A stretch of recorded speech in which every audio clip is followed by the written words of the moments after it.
1200多年前，一个落魄的年轻人在下邳的一座桥上散步，桥头坐着一个穿粗布衣的老人。老人看见他走近，故意把脚一伸，鞋子掉到了桥下，然后对他说：“小子，下去把我的鞋捡上来。”年轻人愣住了，想发火，可看对方一把年纪，忍住了，下桥捡鞋。老人又说：“给我穿上。”年轻人干脆跪下，替他把鞋穿好。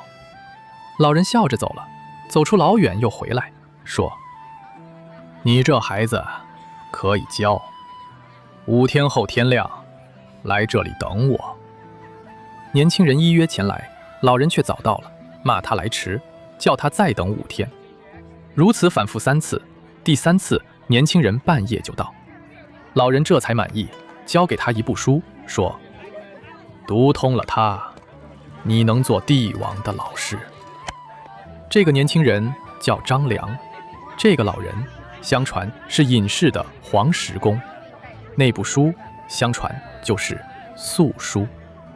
后来张良靠着它辅佐刘邦打下大汉天下，运筹帷幄之中，决胜千里之外。一部捡鞋换来的薄薄小书，凭什么被称作帝王秘籍？今天20分钟，我带你读完这部相传改写了汉朝命运的谋略奇书《素书》。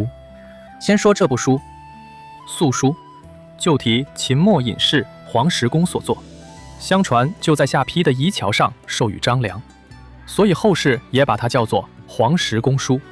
全书只有6章，1300多字，短得惊人。原始、正道、求人之志、本德宗道、尊义、安理，6个篇名，一篇讲一个主题，通篇都是一句一句的格言，像箴言，像口阔，读起来铿锵有力。不过这里要先讲清楚一件事，素书的成书年代与真伪，学界一直有不同看法。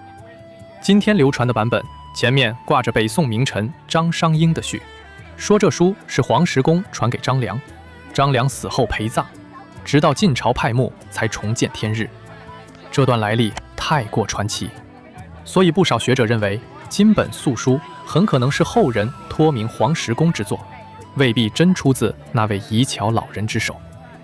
我们今天读它，不纠结它到底是不是黄石公亲笔，而是看重它里头那套历经1000年、被无数人验证过的处世与谋略智慧。因为说到底，一本书值不值得读，从来不靠作者的名头，而靠他说的话经不经得起时间。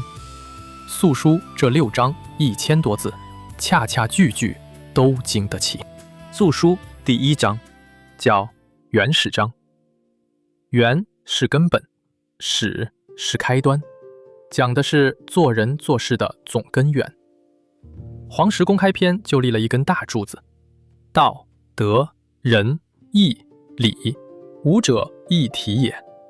这5个字不是5样分开的东西，而是同一个根长出来的5根枝。什么是道？道者，人之所导，使万物不知其所由。道是人天天在走，却浑然不觉的那条腿，它让万物各自悠快。德是你从道运行，德是你从道里得到的，仁是那份不忍人的慈心，义是该做就做的担当，礼是行止有节的分寸。5者缺一，人就立不住。可光懂道理还不够，原始章真正的重点是接下来这句：贤人君子看得懂盛衰、成败、治乱、去留的道理，所以他们前居报道，以待其时。前居报道就是还没到时候就安安静静守着自己的本事，不张扬，不冒进，不欠卖，像一条蛰伏的龙，把力量收在水底。这4个字正是张良的写照，他捡鞋、忍让、苦等3次，练的就是这份前居报道定的定力。真正的高手不是一有本事就急着出手，而是懂得等一个对的时机。放到今天也一样，真正厉害的人，往往不是最早跳出来抢着表现的那个，而是把功夫练足，按住性子，等到风口真的来了，才一步踩准。其余报道是为了等，那等到了又该怎么办？黄石公给了下半句：若时至而行，则能及人臣之位；得机而动，则能成绝代之功。时机一到就出手，能做到人臣的顶点，抓住机会而动，就能成就绝代的大功业。得机而动，这4个字是素书给所有隐忍者的奖赏。忍不是白忍，等不是空等，你收起来的每一分力量，都是为了在那个对的瞬间一次爆发。张良就是活生生的例子，他不是最能打的，打仗有韩信；他也不是最会治国的，治国有聘和；他甚至身体沉弱多病，可是他有一样别人没有的本事，他看得准时机。鸿门宴上一句话救了刘邦，攻城之后又急流勇退，闭门不出，该动时动，该收时收。所以刘邦才会说那句千古名言：运筹帷幄之中，决胜千里之外，我不如张良。黄石公还补了一句很冷的话：如其不遇，其身而已。要是时机始终没来呢，那就安然过完这一生也没什么。这才是真正的通透，尽人事但不强求，等得到是本事，等不到也不怨天。一个人心里有了这句如其不遇，其身而已淡定，反而更沉得住气，因为他不是赌这一把，他赌的是自己这一生。读懂了根本，第2章正道章开始讲具体的人，什么样的人才配走正道成大事。黄石公把人才分成3等，一层比一层难。第1等叫俊，德行能感召远方的人，诚信能统合分歧，义气能赢得人心，才学能借感古今，眼光能洞察下情，这是人中之俊。第2等叫豪，行为能当众人的表率，智慧能决断疑难，守信能让人放心托付，清廉能公平分配财物，这是人中之豪。而最高的第3等叫节。黄石公的定义最见骨气：守直而不废，处义而不回，见贤而不苟免，见利而不苟得，此人之节也。守着本分绝不懈怠，站在道义这边绝不动摇，被人猜忌也不苟且逃避，眼前有利也不苟且去拿。你看这4句，没有一句在讲聪明讲才华，全在讲一个守字。守直守义，守住嫌疑前的清白，守住利益前的底线。黄石公的意思很清楚，俊靠才，豪靠能，可真正的结丑靠的是一个人在关键时刻扛不扛得住。才华会过期，能力有天花板，唯有这份守是一个人一辈子的分量。放到今天挑合伙人挑主管，最该问的其实也不是他多聪明资历多漂亮，而是一到见利见贤见难的关口，他守不守得住。守得住的人才交得了心，托得了事。第3章求人之志章，这一章是素书里最实用的一篇，简单像一份古人的自我修炼清单。求人之志意思是一个想成就大事的人该怎么修炼自己的心智。黄石公一口气开了一长串药方，每一句都是做什么是为了得到什么。开头第1句就很狠，绝世禁欲，所以除类。断绝过度的嗜好，克制过分的欲望，是为了除掉拖累自己的东西。人为什么走不远？往往不是能力不够，是被贪事绑住了手脚。接着一句句往下，避开嫌疑，远离猜忌，才不会惹祸上身。深谋远虑，才不会走投无路。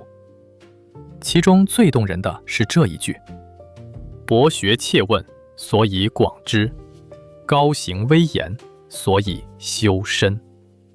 广泛的学，困切的问，是为了让见识更宽广；行为高洁，言语谦退，是为了修养自身。你看古人多通透，学问要博，发问要切，可做人却要高行微言，把事做到高处，把话说到低处。还有一句：亲仁有直，所以福颠。亲近仁厚的人，结交正直的朋友，才能在你快跌倒时，有人扶你一把。整章读下来，你会发现，所谓谋略的地基，从来不是算计别人，而是先把自己修成一个立得住的人。第4章，本德宗道章，讲的是心智修炼的更深一层。什么最重要？什么最要命？黄石公用一连串墨字句排比，像敲钟一样，一句一句砸下来。他说：长墨长于博谋。要说一个人最大的长处，没有比深谋广虑更长的了。再往下，安稳，没有比忍得住屈辱更安稳的。领先，没有比先修好德行更领先的。快乐，没有比乐于行善更快乐的。灵验，没有比至诚更灵验的。这是正面的一半。接着他把话锋一转，全讲反面。苦，没有比欲望太多更苦的。苦莫苦于多怨。悲，没有比精神涣散更悲的。危险，没有比用了人却又猜疑他更危险的。微末危于任疑。失败，没有比私心太重更容易失败的。你把这几句连起来读，会发现黄石公其实在画一张人的心理地图。一个人会不会成事，关键不在外头的运气，而在他内心那几个开关。谋够不够深，如忍不忍得住，愿贪不贪多，一放不放得下，思去不去得掉。修的是德，宗的是道。说到底，管好自己这颗心，才是一切谋略的源头。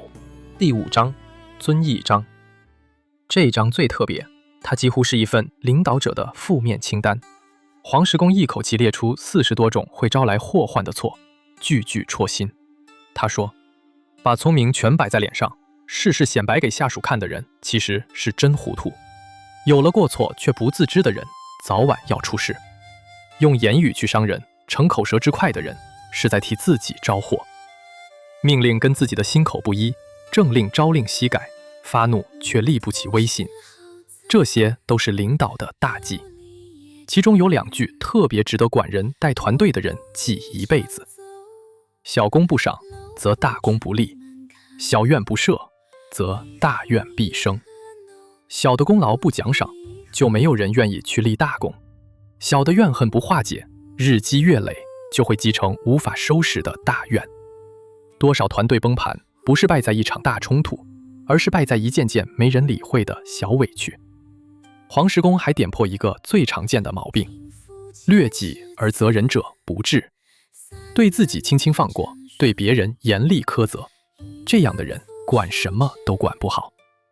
遵义就是遵循道义去做事。说穿了，这一章不是教你权术，是教你别犯那些聪明人最容易犯的蠢错。最后一章，安理章。安是安定，理是次序。这一章讲的是天地人事背后那套因果对应定的道理，什么样的因结什么样的果，一丝不乱。黄石公开篇就说，怨在不舍小过，患在不欲定谋。结怨往往起于不肯放过别人的小过失，祸患常常来自事前没有谋划。接着他点出那句最有名的话：福在积善，祸在积恶。福气是一点一滴行善累积出来的，灾祸也是一件一件作恶堆叠出来的。没有从天而降的福，也没有无缘无故的祸，全是你自己一天天种下的。他还一连打了好几个比方：地太贫瘠，长不出大庄稼；水太险，养不住大鱼；树叶掉光了，大腿不会来栖；林子太稀疏，大硕不会来住。话说的朴素，道理却很硬。你想留住大人物、大机会，就得先把自己的土壤养厚。一个人、一个团队能承载多大的福气，从来不是求来的，是你平日一寸一寸积出来的厚度。放到今天也是这样，有些人一遇贵人就抓得住，有些人贵人走到门口却留不住。差别往往不在运气，而在你这块土有没有先养够肥。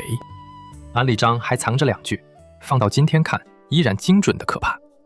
第一句，目善策者无恶事，无远虑者有近忧。一个总在盘算好对策的人不会出什么坏事，而一个没有长远打算的人，眼前很快就会冒出麻烦。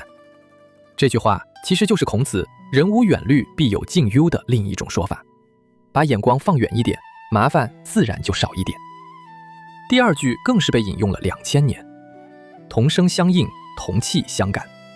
声音相同的会彼此呼应，气味相投的会互相吸引。什么样的人就会聚到什么样的人身边，你是什么人就会招来什么人。这既是识人的镜子，也是修己的提醒。王石公还说了一句给用人者的重话：危国无贤人，乱政无善人。不是危亡的国家里真的没有贤才，而是那样的环境把贤才都逼走了，埋实了。所以他反复强调，安定在于得人，危险在于失事。一个组织最宝贵的资产永远是人，留得住人是本事，留不住人，再大的家业也守不长。你把它换成今天的公司、团队、朋友圈，这几句话一句都不会过时。这就是《素书》压在最后的叮咛。《素书》6章1300多字，读到最后你会发现，他从头到尾没教你一句阴谋诡计。这部相传能造就帝王之师的秘籍，讲的其实全是最朴素的东西。修好自己的德，忍得住一时的辱，等得起对的时机，扛得住关键的手，积得下平日的善。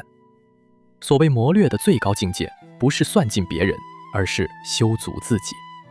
当你自己成了那块厚土，机会、贵人、福气自然会朝你长过来。这也正是沂桥上那位老人真正想传给张良的东西。他考验的不是聪明，是耐性；他授予的不是奇著，是心性。好，20分钟到了。素书留给今天最重要的一课就是，先把自己修成一个立得住、守得稳、等得起的人，时机来的时候你才接得住。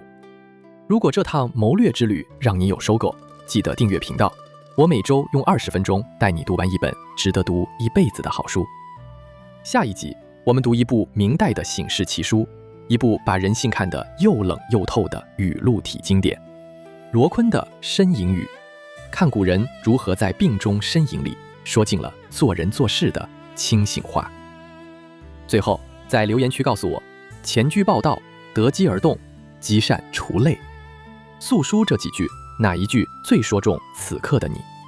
我们下集见。